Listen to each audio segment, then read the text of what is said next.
ГСП онлайн. Городские новости сейчас.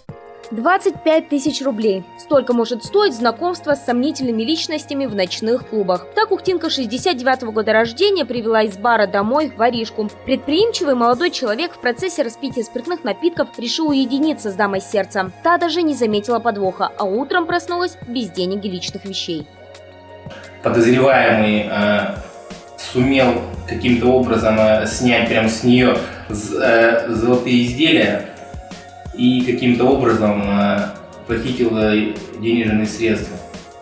Нашли злоумышленника по камерам видеонаблюдения клуба. Им оказался ранее судимый мужчина 84-го года рождения. Он уже написал явку с повинной, теперь находится в следственном изоляторе. С учетом ранее непогашенной судимости криминальному Казанове грозит до 5 лет лишения свободы. К слову, деньги он потерпевший вернул, а золото к моменту задержания уже успел сбыть.